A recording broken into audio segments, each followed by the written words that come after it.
Ako si Awel Moto, walang bisyo simbala. Ngayong araw ay pupunta tayo sa praktisan.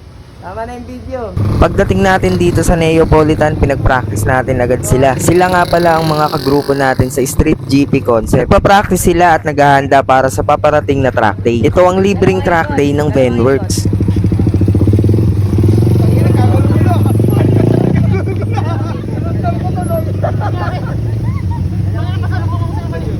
Halos lahat sila ay first timer, kaya tinuturo natin sa kanila lahat ng basic.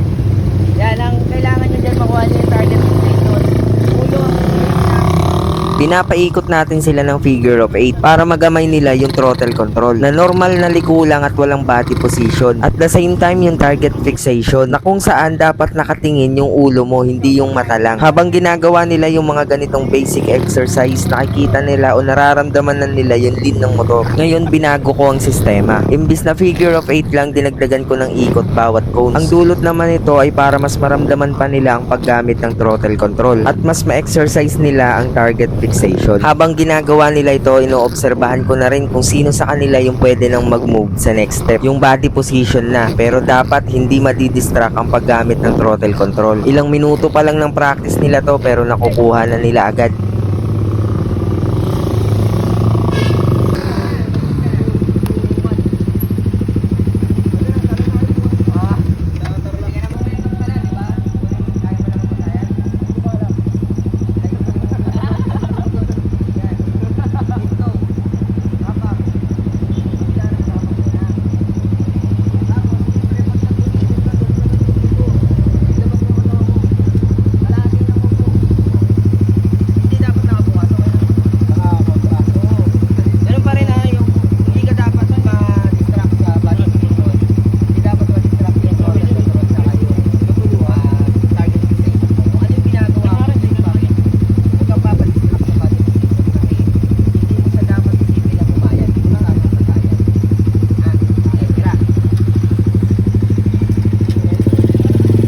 Nandito na tayo sa next step kung saan mas challenging na. Gaya nga ng sinabi ko, kailangan mong magawa yung body position na hindi nadidistract yung paggamit mo ng throttle control.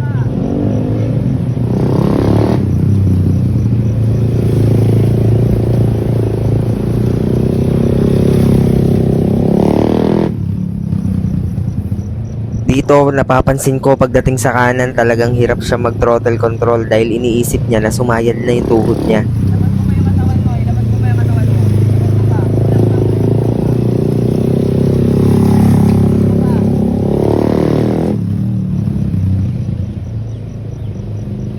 Dito pa rin sa pagliko niya sa kanan, feeling niya nakalabas na yung katawan niya pero hindi pa at nasisira pa rin yung paggamit niya ng throttle control.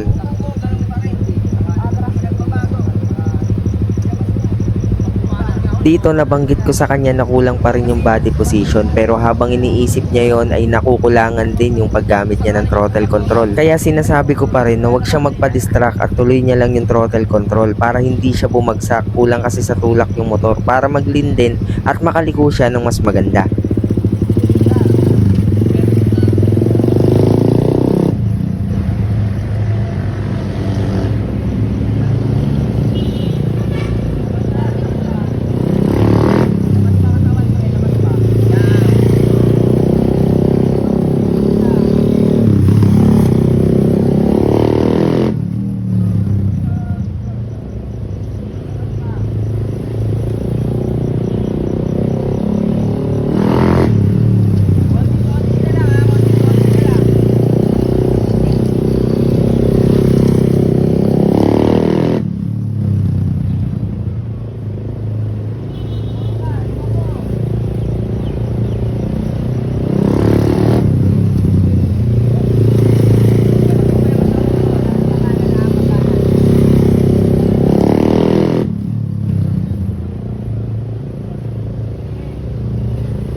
Kaya ko rin pinapalabas pa yung katawan niya dahil mag-overlean na siya at para sumayad na dahil konting-konti na lang talaga yon. Parang nakikita ko kasi na pag pinilit niya pang ihiga parang babagsak siya dahil sa contact patch. Yun naman yung sagad na kapit ng gulong. So dalawa lang yan ang pwedeng bagsakan niya, pwedeng overlean o pwedeng sa throttle control.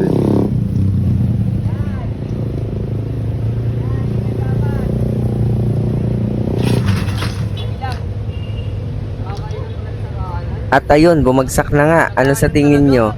Overlean ba o sa throttle control? At marami pa tayong nagawang practice tulad sa mataba na to. Kita nyo naman, ang laki pero ang galing niya sa throttle control. Naisip nyo rin ba na kaya niya magpasayad ng tuhod? Tingnan natin.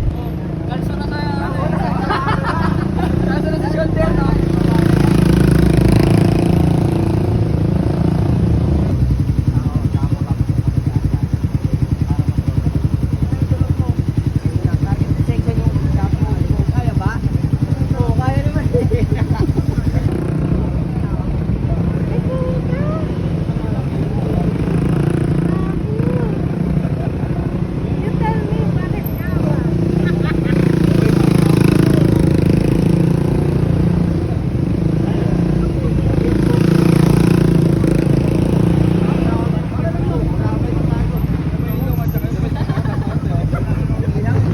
Ito naman, isa sa nakakabilib din, makikita mo talaga na gusto nilang matuto. Dumaan din to sa basic, yung throttle control na ginagawa natin kanina. Hirap na hirap siya kanina hanggang sa nagulat na lang ako na ang ganda ng mga liko. Nagawa niya ng maayos yung throttle control. Kaya ngayon sinubukan na natin sila sa body position. Halos nakukuha naman nila pero habang ginagawa nila to, nasisira din yung throttle control, nadidistract sila dahil sa body position. At siya rin mismo nakaalam sa sarili niya na kulang pa kaya kailangan niya munang mag-practice ng throttle control. Ganyan ka-importante sa akin ng basic at maraming araw pa na pwede kang mag-practice. Kung iisipin, nagawa nila ito ng ilang minuto lang. At alam nyo ba na 2 oras lang tong buong practice namin na to? Paano pa kaya kung ginawa namin to ng maghapon, di ba?